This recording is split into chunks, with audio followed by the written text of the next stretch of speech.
Alright guys, just short last two chapters that we have. So we know right at the end, Thrall comes back and Bartle's died, and says that Jack has a choice to make.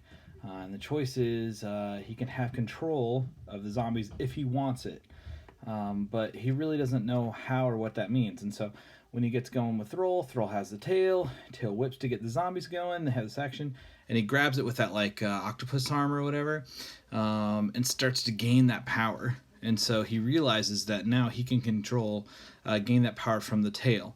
And so now we're at the part where they're about to have an epic duel. So let's see what happens. I'll finish that last part so we go, okay? And now Gats is nowhere to be found. Thrall went rogue, and I suddenly am the one with the zombie controlling power she craved. The end of the world, man. Never know what you do expect, and now Evie knows just as well as I do. But Evie's not my concern right now. What matters is my friends and the decision I have to make. One last time, Bartle's words enter my consciousness. It is your choice, Jack, but it's a tremendous burden, and for that, I'm so very sorry. I think, don't be sorry, dude. I've made up my mind. Here goes nothing. I reach my gloved hand back, and I draw the slicer. The dark energy, that ebony ink, begins draining from the glove and snakes up the slicer's handle with a slurp. It seeps into the slicer every splinter, sliver, fracture, and fissure. It's joining with the dark, awful power already contained within it until, at last, the entire blade is the color of midnight. Thrall, I say, these zombies, your army, belong to me now. I swing the slicer around towards the zombies, and the charcoal color arc hangs in the air. My gloved hand throbs as a final bit of energy is absorbed into the bat, and zombies are yanked towards me with a magnetic force. They lean forward at an angle, feet dragging, barely skimming the ground. They move so fast that I smell burning rubber from the ones still wearing shoes.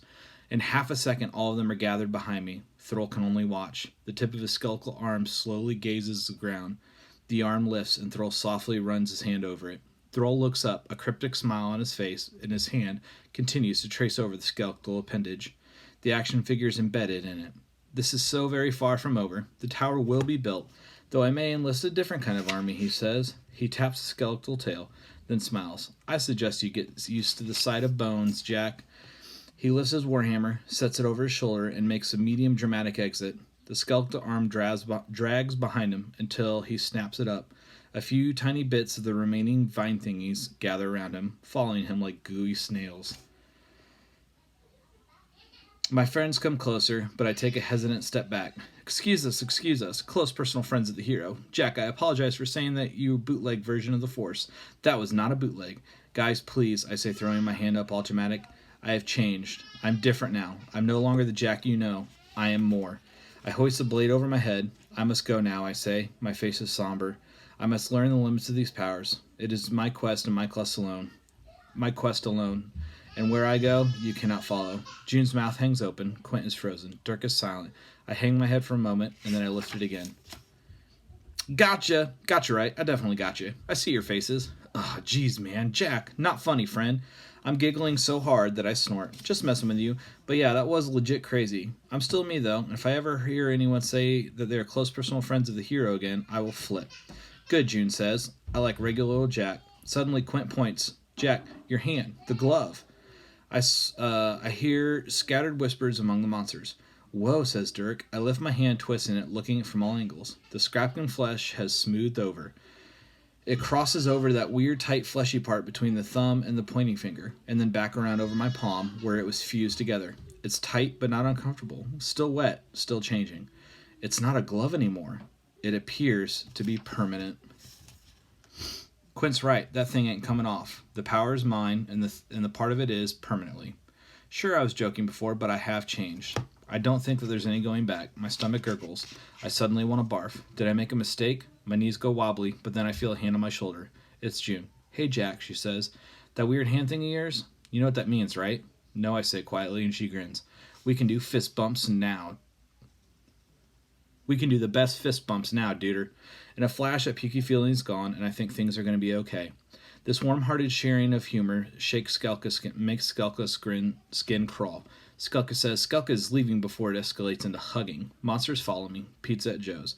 We will eat until our stomachs are round in honor of Bartle. The monsters climb up in their cars and they take off home.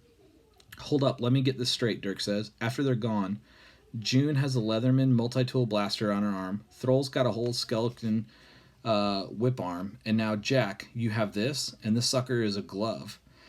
Good point, Quint says. I would like a special hand. Are we getting special hands? If we're all getting special hands, Dirk says, I want a chainsaw. And now that would be groovy. On second thought, I don't need a special hand, Quint says, but I do have a concept for a monster battling tool of my own. Although, June, I will need your assistance. But oh, I'm excited just thinking about it. I smile as we walk. I love these guys. Chapter 27. We lead the zombies to the farm, depositing them there, even though Warg is nowhere in sight. It's only when we get to the crumbled remains of the Dandelion ice cream parlor that we find her carrying Bartle in her arms. The other monsters look back at Joe, celebrating our victory. They do not mourn Bartle. Only Warg does. She's different from the other monsters. She doesn't quite fit in. And man, it's weird. It's a weird reminder that being different and not fitting in is good sometimes. What will you do with Bartle, I ask. We have our own customs, Warg says. You need not know any more of that. The next few days are weird, hazy blur of nothing. I read comics and I already read 1,000 times, just looking for comfort and familiarity. Quint immediately goes back to work, probably drawing up blueprint of his cool new weapon. June curls up on the couch, watching her monster's names scroll down the cracked TV on the loop, and for hours and hours on a day. And Dirk is quiet. Almost 3 hours after our battle began, Quint comes flying up from his lab. He's carrying the football helmet. Dirk, he says, put this on. No delaying. Dirk flopped on the beanbag in the corner. What do you want me to find this time? Quint shakes his head softly. I want you to find the peace and quiet you deserve, friend. This is so corny, bro. But he smiles, sits up, cracks his neck. Quint reaches up to the place of his helmet and puts it on Dirk's head. I made some modifications, Quint says. The helmet now blocks intrusive zombie thoughts. I added some custom things too, so this knob right here allows the zombie thoughts back in, if you like. For a split second, it looks like Dirk might cry. You mean? Yep, Quint nods. Zombie canceling noise helmet. I feel better already, Dirk says. It's a whole week later, and I'm itching to play video games, but June is still watching the names on the screen. I'll be honest, she totally monopolizes the TV, but I guess these are special circumstances. But it's a siren call of video games that causes me to grab a spare console and head out to the football field early one morning. I fire up the system. No battle royale today, just some retro single-player stuff. Rover curls up on the grass, and I lean back against him, sinking into his arm, soft belly fur. I grab the controller and realize this new squishy mitten of power is going to take some getting used to on that video game front. And it also needs a name, that squishy mitten of power. I play for hours. It's not called the squishy mitten of power. I play for hours, happy to have knocked Thrall back big time. I play for so long that I actually drift off mid-game, soothed by the sounds of 16-bit tunes. But then Quint is shaking me awake. He's with Warwick and Dirk. I rub my eyes confused. They have Evie's book, Interdimensional Terrors of a History of Cabal the Cosmic. Hey guys, I say, wiping drool from my chin. What's up? Quint taps the book. After the research on the tale, we needed to know what Bartle was able to give you. I needed to know how Bartle was able to give you the ability to absorb the tale's energy. I kept thinking that it had to be a scientific reason, so I consulted the book. And what did you find, I ask. Nothing good, Quint says. Jack, when you pulled the power from the tail, did the tail appear to retain any of that power? No, it was all bone. There was none of that inky, oily stuff left. Are you certain, Warwick says. I think so. I mean, it was kind of high-stress situation. I wasn't exactly taking notes. Why? The book says that if anything remains after transference, any totems or talismans and some of the cosmic power can remain, but that power will be slightly altered, similar, but not entirely the same. Oh no, Evie's action figures. I think back to what Thrall said to me at the end, get used to the sight of bones. I thought it was a general sort of threat, like, he'd be doing some mean guy stuff that would turn me into a pile of bones or something. But he meant an entirely different way, because Thrall and I, our eyes both locked onto the melted action figures, the ones that remain inside the tail. And if they retain power, then Thrall says, a different kind of army. And suddenly I grab the book from Quint's hands. I'm flipping through and hoping that I'm wrong, hoping that it's not true, but then I see it, right there in the book. Ancient drawings that show not zombies, but skeletal soldiers. I whisper, oh no. I shut my eyes. What happens next in my head? What happens next is all in my head. I know that. But it feels like what I see is, unfortunately for us, a vision of what's to come. The undead versus the actual dead. To be continued.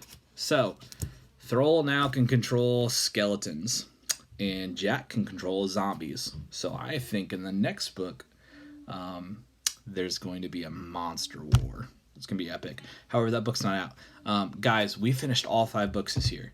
I just wanted to hear that last little bit. No assignments today. Just thanks for going on this journey with me. And check back Wednesday for something special. Thanks, guys.